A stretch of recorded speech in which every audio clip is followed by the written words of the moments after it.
Hang on. There we go. Yay! Hi, everybody. Welcome to Unity of Charlotte. My name is Reverend Lisa Herklotz, and I am the co-minister here along with my husband, Reverend Jim. He'll be up shortly. And we want to welcome you here this morning. And to anyone who's on Zoom, welcome and thank you for joining us. Or maybe you happen to be watching us on YouTube later. We are delighted that you tuned in to check out our service. If you know anything about Unity of Charlotte, then you know it's a place where we nurture a deep and mature experience of God through the practice of unity principles. And when we put it very simply, it means that we are here to love, grow, and serve. Love, grow, and serve. Is there anyone here for the first time? Anyone here? Well, welcome. What's that? Wonderful. Okay, so probably been to Unity, but first time here. Well, we're delighted to have you here. There's a welcome packet that you will probably recognize some of that material. Her name is Linda, and we know her. Linda. Okay, so we have a first timer. Everybody knows. This is awesome. Linda, we're happy to have you here. And if you're on Zoom and you happen to be here for the first or second time, please put something into the chat. Let us know you're here. We would be happy to send you information. And know you can check out our website or get onto our newsletter to get a little more information about Unity. But we just want to say we're delighted to have you here this morning.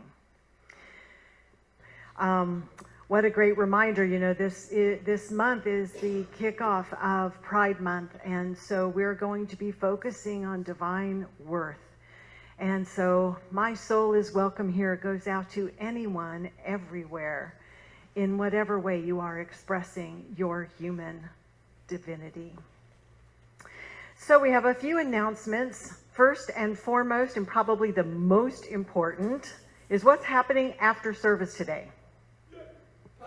Yes, potluck. This is our potluck Sunday. That was I was expecting a more robust response when, this is food we're talking about, right? And communion with each other. So everyone's welcome to stay, whether you brought a dish or not. We always have plenty of food.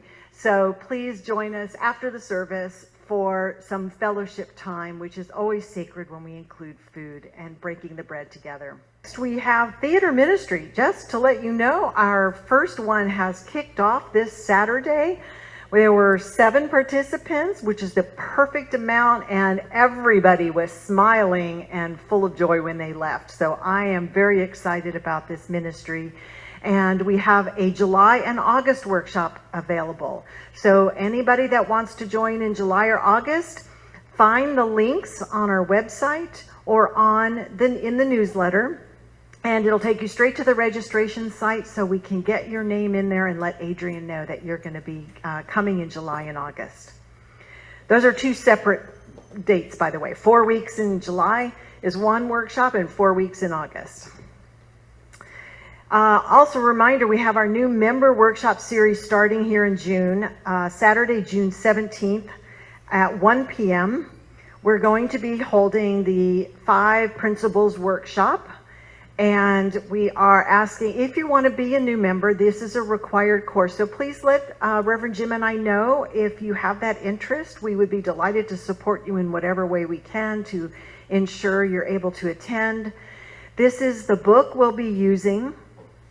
Because we're doing this in a one-day workshop, we're asking you to get the book online. It's very easy to find. You can either go on the Unity unity.org to order it, or you can get it through Amazon.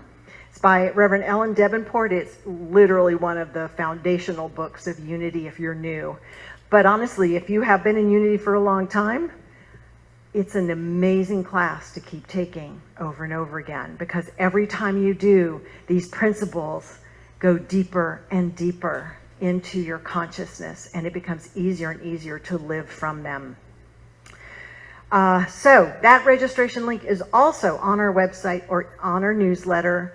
If you have any trouble getting to those, just let Reverend Jim and I know, or send an email to Alan at admin@unityofcharlotte.org, and we'll make sure you get the link. Now, a couple of new things. One is the there's a second pub theology meeting time has been added. That is going to be on the third Thursday, so the June 15th this month at 5 p.m. at the Lodge, which is right here on the corner of Ray and Colony. The first one that's on the first Thursday of every month will continue, and this is a second venue and time. So please join us, or join Reverend Jim. And also to let you know, our youth and family ministry is alive and growing. We have a full staff for all ages of kids. So if you or you know of anyone who has children that are looking for a place to where they can get nurtured, please know we are fully staffed and we welcome you and all families. All right, there are these and other ongoing events. You can find all the information in our newsletter on our website, or just ask members here. We'll be happy to let you know of everything we have going on. All right, so now I invite you to join me in a moment of prayer. So if you will, gently close your eyes if that's comfortable. Rest your hands on your lap and just come into this present sacred moment together as we lift our hearts into that holy presence within, the holy presence without. Living, loving Spirit, we call upon your ever-present energy and that connection of love, which is never absent and which sees and recognizes in each and every living being the divine nature and worth. We're going to be celebrating Pride Month this month, and it reminds us that we are here all expressing in so many diverse ways, and yet we all share the same spiritual core and nature. And in that, we feel respect, love, and connection to each and everyone. We send this loving energy out to any situation, any person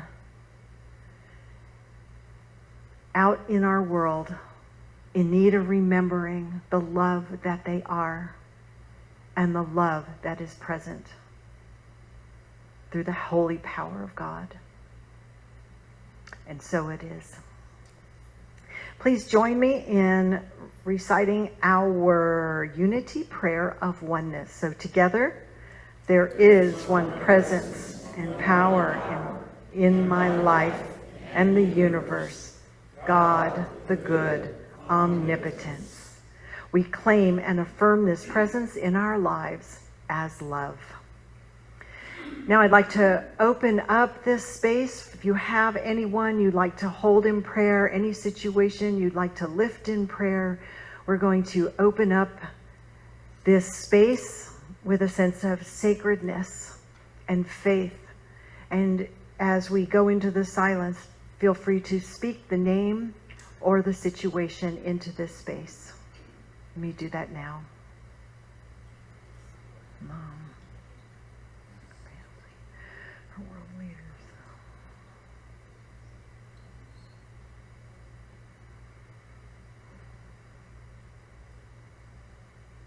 May all these names, situations, whether spoken out loud or held in our hearts, be lifted into the knowledge and awareness of the action of Spirit alive in each and every one. And so it is. Amen. I'd like to invite Fred up now to read our daily word. I actually get asked to do this, you know. Why do they give me the big copy every time? When I read this one to my wife this morning, she said, yes, we've got to clean out your closet. I said, what about your shoe collection? Okay. Today's daily word is release. I release and I let go. Release. Regular releasing keeps me in the flow. I've been changing as long as I've been alive and will continue to evolve as long as I live. When I say I and me, it means you and thee, right? Okay. I make room for the person I'm becoming through releasing, which is an important part of my spiritual practice. Just as I would not, here it comes, just as I would not fill my closet with clothes that no longer fit, I do not fill my life with beliefs and ideas that no longer reflect who I am and who I am becoming. Regular releasing creates space in my life for new things to come in. It is my way of remaining open to possibility, of welcoming new opportunities, of keeping myself in the flow of life. Releasing is also a powerful way to live my faith. I trust I am moving in the right direction and release items from my past easily and with gratitude for the role they played in my life. The scripture is Psalm 51. Create in me a clean heart, O God, and put a new and right spirit within me. And now I'd like to invite up Reverend Jim for our message. Yes, I am Reverend Jim Ernstsen, and my brother accused me just yesterday. I'm talking to my brother, who lives in Tulsa, Oklahoma. Accused me of wanting to be a superhero. He accused me of wanting to pretend and dress up like Iron Man, all because I sent him a picture of my broken wrist, and he was having a good time making fun of me. So yes, this last week was kind of eventful for Reverend Lisa and I. We went on a bike ride the day after it had rained, which we now know better. I think Jim warned me a couple times. But we headed down the Greenway and got to one of the wooden footbridges. She went down. I was right behind her. I went down, and I went down hard. I was thankful I had my helmet on. And I didn't think about it at the time, but you'll see the background here of a brick wall. It kind of felt like that, is what I realized after I picked that background for some of my slides.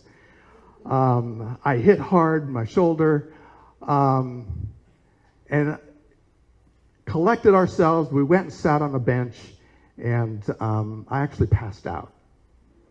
So, passed out, scared her to death. And so at that point, we decided, well, it's probably a good idea to take an ambulance ride to the hospital, just to check things out, right? And I'm okay, everything's fine, except for I did break my wrist. So I will be in this, what they call an exoskeleton for 6 to 8 weeks, and I will be okay.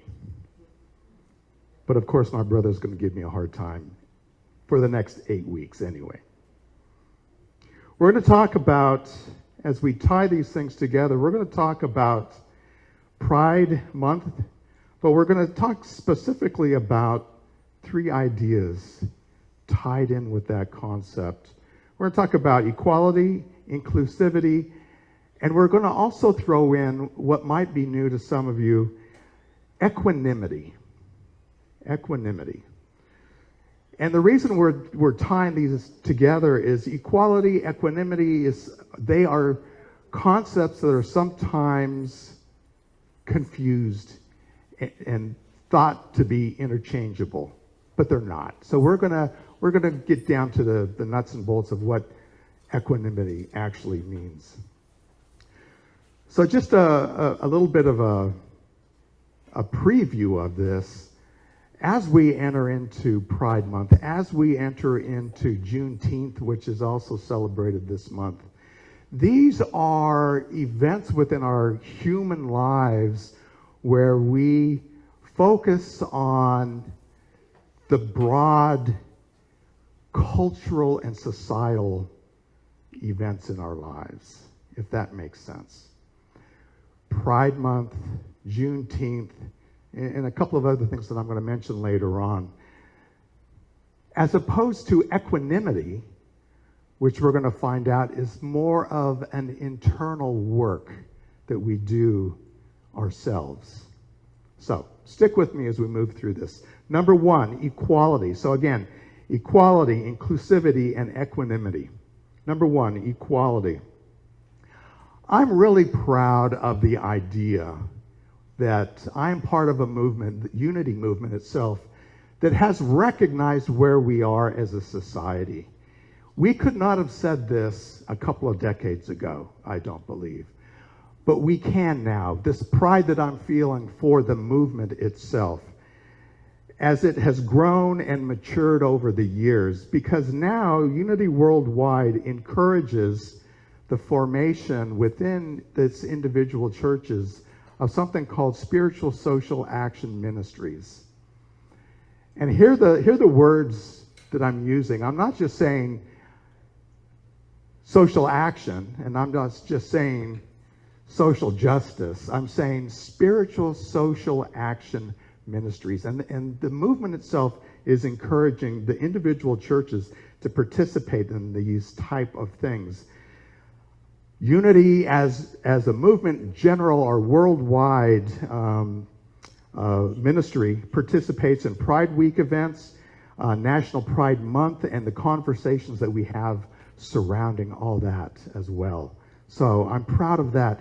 But it also acknowledges the energy and the focus of the past couple of years, the past few years that we find ourselves in as a society, as a Western society, as U.S. citizens.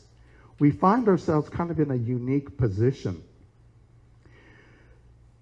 I think those things that have come up for me and that I've been intensely aware of when Reverend Lisa and I were in Minnesota is when the George Floyd event happened.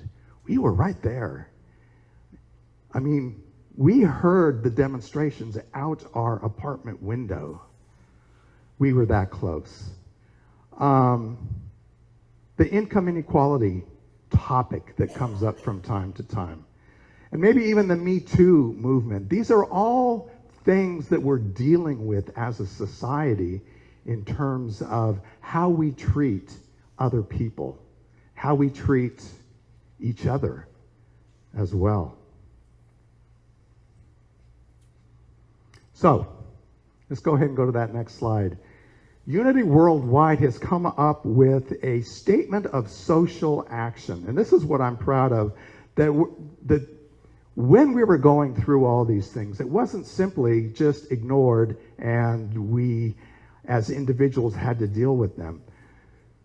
Unity Worldwide created a statement that helped us not simply fight against something. So hear me when I say, it's not that we're fighting against something. So it's not, my example is, it's not just the war on drugs like we did in the 60s or the 70s. It's not the war against poverty or whatever. So they created a statement that was not something that we are against, but something that we can stand for. What do we stand for as a unity movement? And I'm really proud of these statements that they've come up with. So I thought that it was worth reading. The unity movement stands for and will tirelessly work for harmony so all people may know the freedom of peace, of peaceful expression, so they may know their own inner worth and essential contribution to the whole of life. I just love that. And then they listed 4 things specifically. Where there are divisions of opinions, beliefs, and perspectives, unity embraces curiosity, exploration, and expanded awareness of the gifts of diversity. Number 2, where there is fear of the other And there has been some of that in our society. We have to admit that. We're being told to be afraid of those that aren't like us. Where there is fear of the other, unity stands for inclusivity and peaceful acceptance of another's right to create the life of his or her choosing. Number 3, where there is oppression and hatred, we stand for justice and understanding and for extending compassion, kindness, and forgiveness to restore balance. And then the last one, number 4. Where there is discrimination, we stand for inclusivity and equality. We pledge to be an advocate for the well-being, respect, and civil freedom of every human being. I can get behind that. How about you? Yeah. Absolutely. Absolutely. I heard this, I read this, and I thought, okay, I need to create an affirmation for myself to carry with me throughout the week, throughout the month ahead as well. And I came up with, and I'm not going to ask you to repeat it with me right off the bat, but I recognize and honor the divine within. I recognize and honor the divine within. For me, that's a shortcut, and it's very brief. I recognize the divine within, not only for myself, because we have talked about this in the past, that we recognize the divine within ourselves, but I'm recognizing the divine within each and every person out there as well.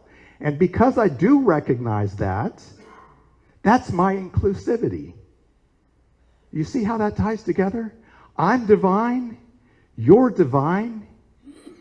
Everyone out there, no matter what they look like, feel like, how they present themselves, they are divine as well. Number 2, inclusivity. And we've heard this before. We've heard the idea that we are spiritual beings having a human experience. That's part of what we're going to talk about in terms of inclusivity. When we talk about this spiritual social action that we can be part of, the word spiritual in the front of that title, spiritual social action, is there for a purpose. It's not just that it's a social movement. It's not just that we're focused on social justice, that we're out marching in the streets. It is spiritual social action. So hear me, spiritual. We are finding, we are searching for, we are applying spiritual principles to the justice that we live within. Does that make sense? Spiritual principles. So again, I'm not just against, things. I am for, and I am searching for, and I am participating in a spiritual solution to these things.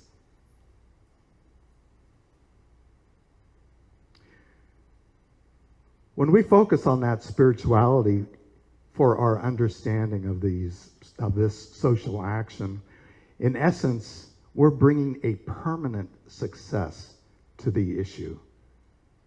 Not just a temporary band-aid that human experience might guide us to. It is a permanent spiritual success, and that's why we call it spiritual social action. And when I feel myself getting caught up in some of the politics of the time, or some of the things that eat at me when I watch the news, I simply ask myself the question, in each of these, what is the solution? What is the spiritual solution for this? Because if I'm feeling the angst, there's got to be a spiritual piece that will speak to me, speak to all of us, and move me in that right direction. So hear me, it's not defining what is the struggle. I already know what the struggle is. I'm already angsting over it. It's not what is the struggle, but it is what is the spiritual principle here? What is the spiritual principle here that I can focus on? And we know that the strongest force that we live with is our spiritual understanding of the principles that we talk about here on Sunday, when we have workshops, the Enneagram, the 5 principles. These are us coming together and discussing those principles so that we can apply them in our daily lives. That's the purpose of us coming together for these events. I would say that attending the workshop, and I'm having trouble with my words, the theater workshop is also an exploration of who we are and our spirituality in terms of coming together. Otherwise, we wouldn't be doing a theater ministry within Unity of Charlotte. All of these are ways of coming together so that we can explore and understand the spiritual principles that make this world a better place. It's not joining into the struggle. It's not manipulating those around us, but it's practicing the truth as we know it, the spiritual truth that we know it. And that is actually our 5th unity principle. So when we get together and talk about those 5 principles, that idea of practicing the truth as we know it is actually that 5th principle. So that's going to come up for us in just a couple of weeks. We're going to do that on a Saturday. So our next slide here is our inclusivity statement. Unity Worldwide Ministries has also created this during the turmoil of the past couple of years. And it says that we recognize and honor the divine within as the one common denominator that we share on our human journey. Do you see how that speaks, or why that might speak to me? I love the idea of, no, I'm not that good at math, but a common denominator. What do we all have in common, in other words? Our divinity. Our divinity in the way we were created, how we were created, and how we co-create within this life is that common denominator that cannot be denied of any other human being.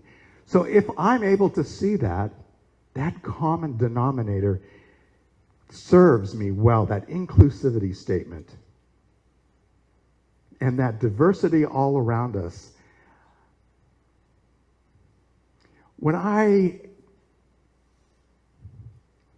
My family growing up loved getting together, large groups, my grandparents, my aunts, my uncles, and I was able to, when I got old enough, when I was a teenager, probably when I was in high school, they allowed me to, I was one of the oldest grandchildren, they allowed me to enter into, the post-dinner conversation. So Thanksgivings or birthday celebrations, the adults would all sit around a table and talk about what's going on. I was able to do that with my family. And the idea of diversity was seen by some of my aunts and uncles as a negative, right? It was, we see the diversity out there and we wish that we could exclude ourselves from that. Let's keep them at arm's distance, right? And yet, as a sophomore in high school, I asked the question. My question was, but don't we believe that God created each and every one of these people that you're holding at bay? Well, yeah, but, and they would kind of, I don't know, they would make something up, right? That didn't make any sense to me. God created that, the universe, if you want to use that, divine spirit created this diversity as a positive thing for this world. We are stronger and better because of our diversity. And that was my argument back in the 70s. And I think it holds pretty good. I would still get an argument from my Uncle Tony, but you know, that's my Uncle Tony. I still love him. I recognize and honor the divine within. I think of our humanity as a beautiful human mosaic. I love the idea of a mosaic, and we're all different colors, we're all different shapes, we're all different whatever, but it's beautiful when we come together. So, enough of that. Those were the first two. Now notice that the first two were kind of societal ideals. We're going to talk about 3, equanimity, which kind of shifts us into ourselves at this point. The concept of equanimity, as we narrow our focus in this conversation, shares a lot of similarities with the theme of Pride Month, of Juneteenth, of inclusivity, but there's also very distinct differences in what we're going to be talking about. Equanimity is a mental state of balance and composure and non-reactivity. It's cultivated through spiritual practices. Equanimity involves maintaining an evenness of mind to whatever's going on. So as I'm describing this, as I'm reading this definition, because it's really important for me to read this, think of me going through this brick wall event on Tuesday, right? I'm sitting on a park bench. I come to, I don't know where I'm at. That's my challenge. So think of me, or even you if you want to participate in this, in that situation. Equanimity involves maintaining an evenness of mind and an acceptance of all experiences, whether pleasant or unpleasant, without attachment or aversion. Whew! That was a challenge. I got to tell you, that was a challenge. So on Tuesday, as I'm in the back of an ambulance, I'm asking myself, or telling myself, and this is quote, this is in my mind, says, wow, I'd rather not be here in the back of an ambulance. Honest to God, I would rather not be here. But then I paused. I was, Chandler was sitting next to me in the ambulance, and I told him, I'm glad you're here. I asked him about him. I asked him about his partner who was driving a little too fast. Catherine was driving the bus, or no, driving the ambulance, and she was very heavy-footed on the brake. So whenever we came to it was a kind of a, and even Chandler was, whoa, take it easy,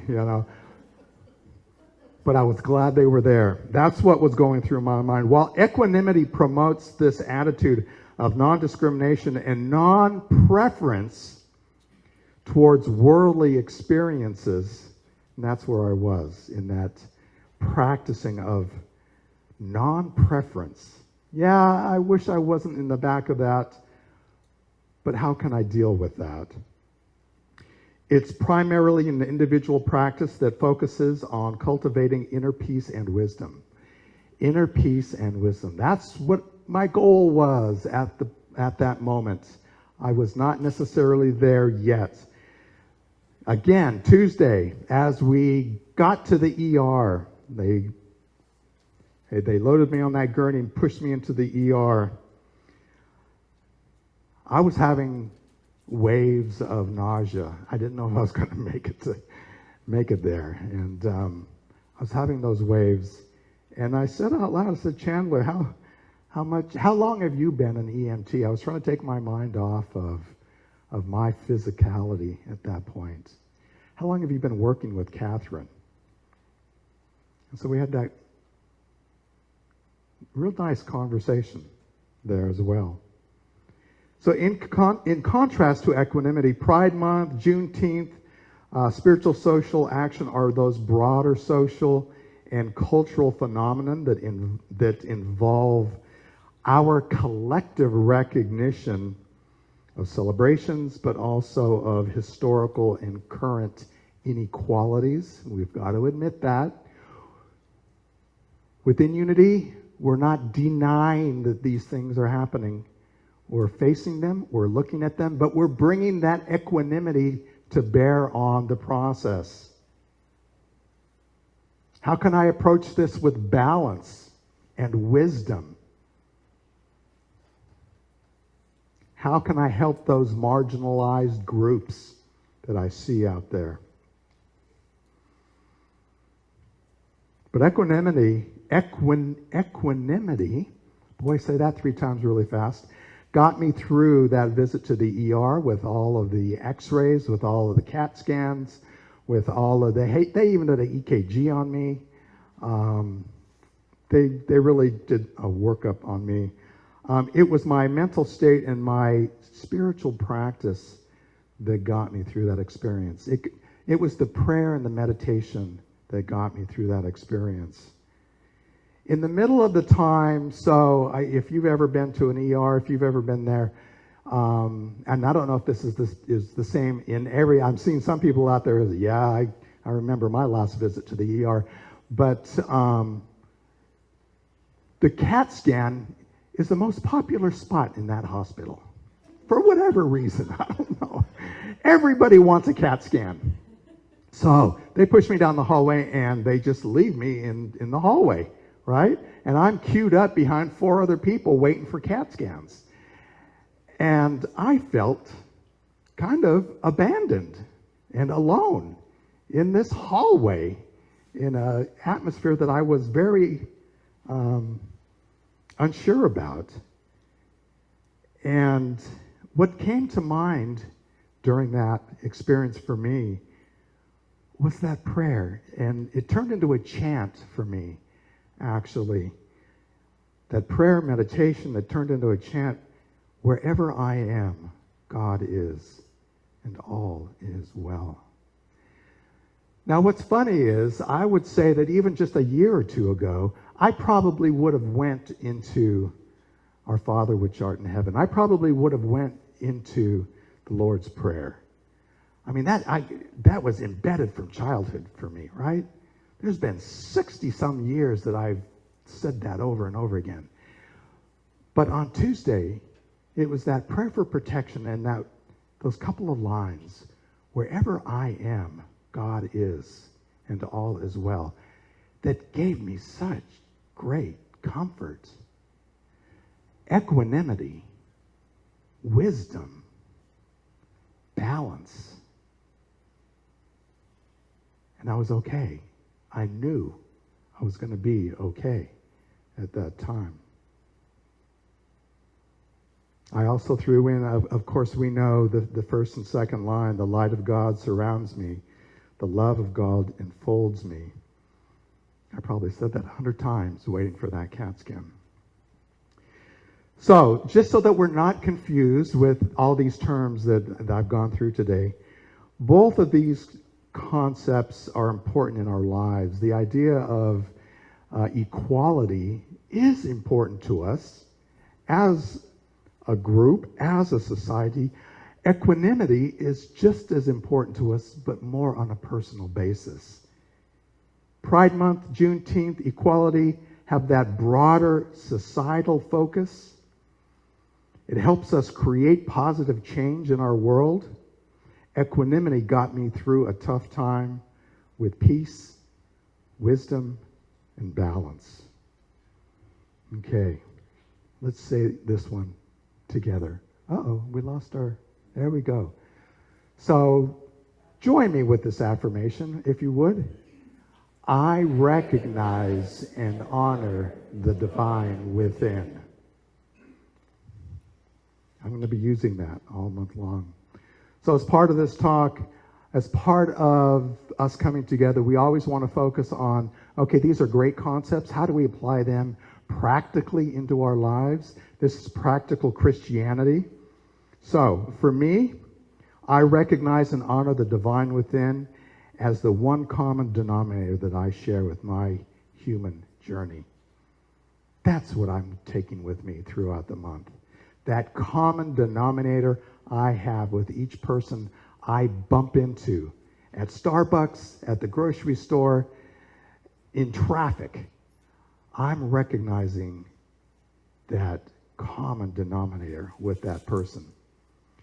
Or you can think of it this way as well. It could be more practical in this way to you as well, is that the unity principles 1 and 2. So we talk about unity principle 1 as being that there's only one power in this creative universe, God the good, and that we are created in that image as good. Not just me, not just Reverend Lisa. We are all created in that image. So to me, that's kind of the same thing as that common denominator, principles 1 and 2. So we've talked about inclusivity, that spiritual nature, that divinity within as our common denominator. 2, we've talked about equality, and that we can advocate for the respect of others in our world, and we should, for the freedoms of each and every human being through our understanding of spiritual principles. And then we talked about equanimity, our individual practice and focus on inner peace and balance. Know that I love you. Ooh, I got to be careful here. I love you. I bless you.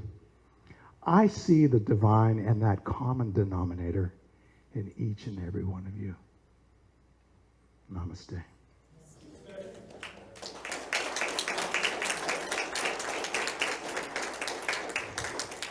Let's spend the next couple minutes in meditation. So I invite you to wiggle around, to find a spot, to get comfortable.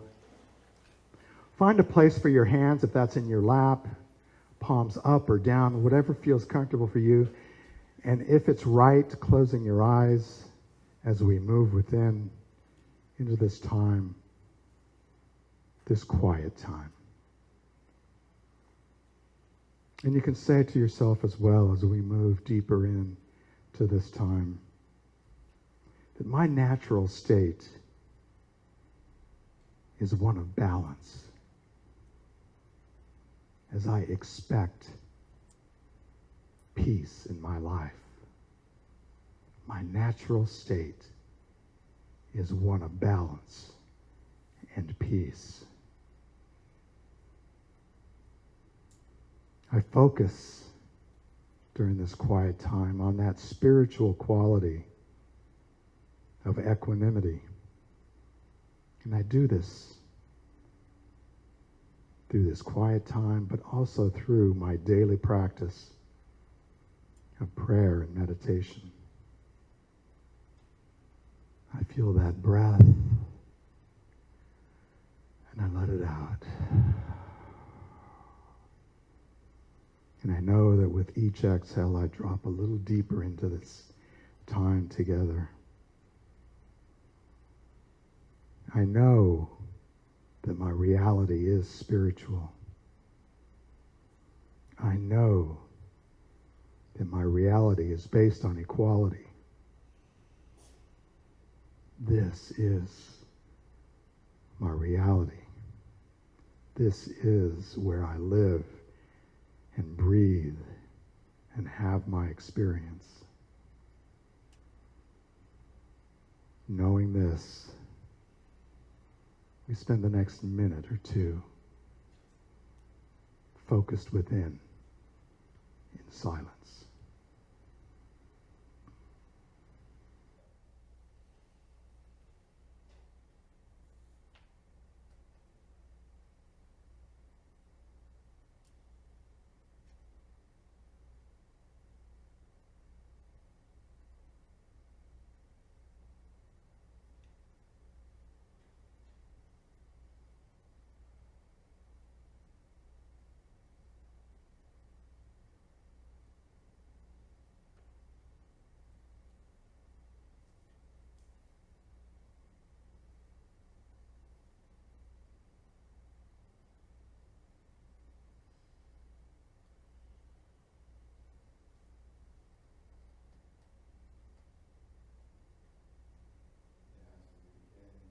out of this silence.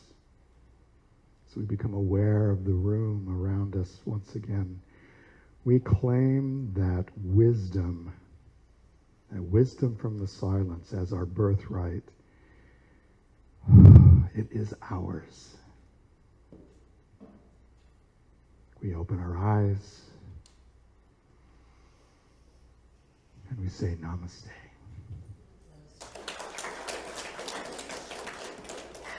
Many thanks to Judy Vinar, and thank you, Reverend Jim, for that rousing message. This is our time now as we move into our offertory. This is the chance where we open our hearts, open our hands, open our wallets, and let that circulation flow. We have, yes, a reminder, we have many ways of giving to Unity of Charlotte, because it is through your generous gifts that we get to continue to be here offering this message. So thank you, thank you, thank you. Let's join together in our offertory blessing while the ushers get ready and prepared. Join with me. Joyously, I give this gift, knowing the divine presence blesses and multiplies all that I am, all that I have, all that I give, and all that I receive. Thank you, God. The light of God surrounds us. The love of God enfolds us. The power of God protects us.